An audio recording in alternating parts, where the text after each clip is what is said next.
blessed, my friends. Hey, look, it's a good day today. Hope it's that way where you are. Have a special guest today, as you can well tell. Doc Bryant. She's running for position 8 City Board of Directors. And we'll find out why. And we'll find out why we ought to be voting for her. Good to have you on the set today. Thank you, Bishop Smith. Amen. Doesn't she look like a winner? Take a picture of that. Okay? She is a winner. She is a winner. Doc, you go by Doc, I'm sure. Yes, I do. That's on the signs. Yes, sir. What's happening in Little Rock and why is a doctor, medical doctor I'm here running for city board of directors? Well, Bishop, I'll give you a little bit of my background. I have a chemist's degree, a minor in math and chemical engineering from Delaware State University, a master's in biochemistry from North Carolina State University, thesis-oriented. So I've done a lot of research. And my medical degree came from East Carolina University with 2 years of surgery residency. But what stopped me in my track was education. I'm a stickler on education. I love to see our children do well in school. So I've been working in the background on that, as well as health, number 2 issue. So I helped start a free healthcare clinic. And the 3rd issue is economic development and how I think that as a city we can grow. I'm voting for a Doc. Hey, you, Doc, Pastor, Doc, I'm voting for this Doc. That's exciting. That's exciting to bring to bear on location the type of experience, the knowledge, and the desire to have an impact and bring a renaissance to the city. I'm impressed. Now, how should we be thinking between now and November 6th? Well, I think that people on a whole need to start asking, I want that too. When you begin to say to yourself, I want that too, then you will begin to better yourself because you deserve it. So think Dr. Lynette Bryant, Lynette Doc Bryant, November the 6th. The reason why I say I want that too, one of the things I like to do is I like to tell parents to test their children. I want you to take your child, no matter what grade they are, ask them to multiply their double digits, ask them to subtract their double digits, ask them to add their double digits. If they can do that, that's one step towards their future, one step for advanced placement exams, one step for Little Rock growth. Because as we develop economically, we need people to be able to fill those jobs. And that means that you're doing your part, the teachers are doing their part, and this is Little Rock, the capital, will be able to do well. And I mean that by, I've substituted a lot in our schools. One of the principals called me and said, Dr. Bryant, can you help me with my children? They didn't have a teacher from November until January, the end of January when I was called in. That was 2.5 to almost 3 months, Bishop. When I first got my students, they were in the 6th grade, AP Math, but when you gear them from school to school, my students were not capable of doing this. So they did not add, subtract, multiply, or divide well. So economically sound for our future in Little Rock, they would not be able to help us as well. Their futures would not be as bright. So what I did with these kids after assessing them on the first day, I started tutoring them and teaching them their past, their present, and their future. By the end of that time, my students who had not had a teacher for 2.5 to 3 months were number 1 on the SOAR exam in 1 month. And when they took the ACTAP placement exam, they were advanced and proficient, the majority of them. But I still had some that were basic. But imagine where they had moved. We were number 1 out of all of the kids. And so the rest of the kids, they were basic. Not all of them, but when you took them in as a whole. And this was in the 6th grade. So you asked me, how does education play in it? It plays in, if they're in the 6th grade and they don't have a sound foundation educationally wise, they cannot help grow the city in the future. And then we look at our jails, and that's not what we want to do.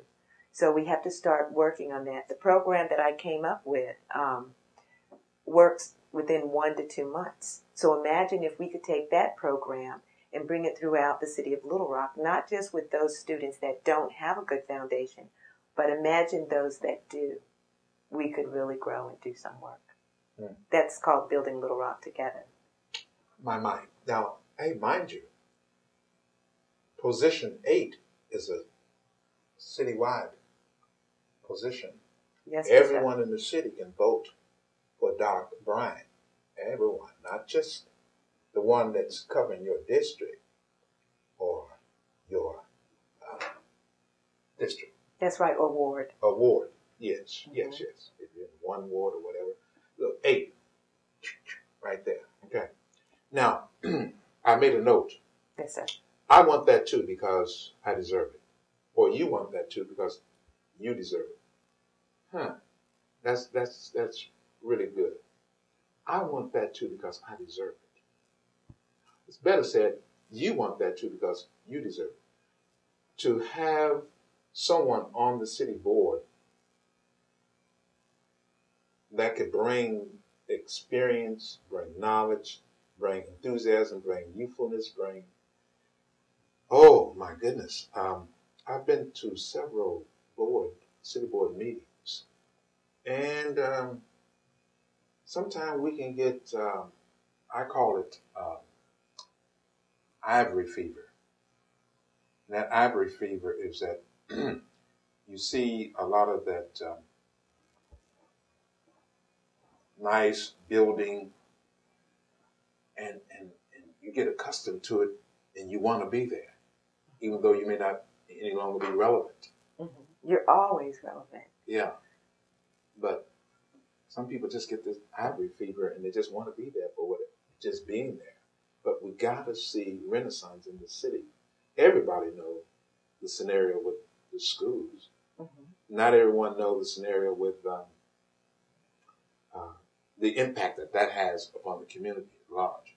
A friend of mine was telling me recently that there is a factory, which is the second largest steel factory in the U.S., at least this side of the Mississippi, that employs 600 people. But none of the employees live in Arkansas. They all live across the river in Tennessee. And the reason being is that they can't find prepared people and just the basic jobs that are offered. And the non-salary average pay, he told me, for that whole operation is near $80,000 a year. Oh, my. That's steel mill in East Arkansas. And I met one of the guys from Japan who helped build it. I was in another state, and we got to talking in the restaurant with some people. And in Atlanta, that's where I was, at the restaurant with the people from the American Family Association. And the person was listening to our conversation, and then we kind of blended in. And that's the way it is here in Arkansas. You have all these jobs are available, and people got to come in from other states and fill them. And it shouldn't be that way because we're smart, we're educated. It's all according in presentation. It's how you present everything. If you took food and you slopped it on a plate, you wouldn't want to eat that. But if you presented it exactly right, separated it, made it look good, presentation, you will eat it. Even parental involvement, one of the things at this school, they were like, you're not going to be able to get the parents involved. But all my parents became involved because when I spoke to them on the phone, I said, I want you to bring your child, your student next to you, have them bring their book. Then I want you to turn to this page. Is that page there? The parents said yes. And I was like, well, turn to another page. Is this page there? The parents said yes. I said, well, let me help you. It's not supposed to be. I need your help to bring your child to a level in which they should be. If you make your expectations higher, Bishop, then the kids will perform.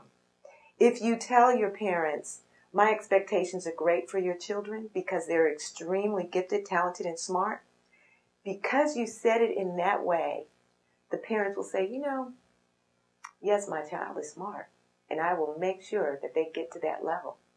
They were all on board, or else it could not have been done. So, it doesn't matter that if you're in a charter school or if you're in a public school, or private, it can be done across the board so that our students will come out and they will be able to take over the city. After all, who are we going to get our next governor from? Them. Who are we going to get our next attorney general from? Them.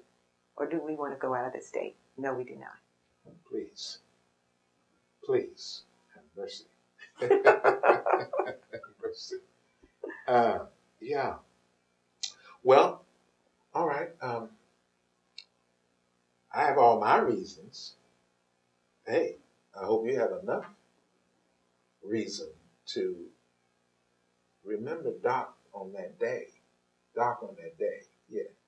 I like that. Doc on that day. I like that too. So when I attend another meeting after election, and you're sitting there at the beginning of the year, and I come in there with concerns for the infrastructure, for the foundation, for the future, I want to see, and I want to hear.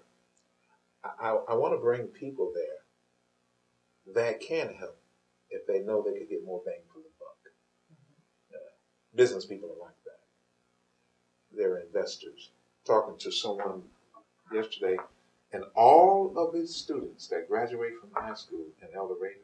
Mm-hmm. You graduate from El Dorado High School? The El Dorado Promise. Yeah. I know about that. Yeah. Well, I know the folk involved with that. What a blessing. Yeah. And Little Rock, it's a lot of old money here. New money too, but a lot of old money in the city. And people want to invest. They want to see more bang for the buck. And it has to be through the instrumentality of representation. And as you said, I wrote a note here, presentation.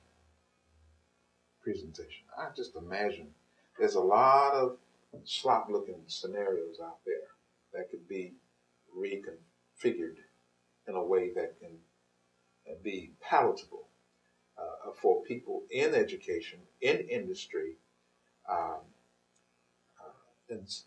in medicine, mm-hmm. The whole thing.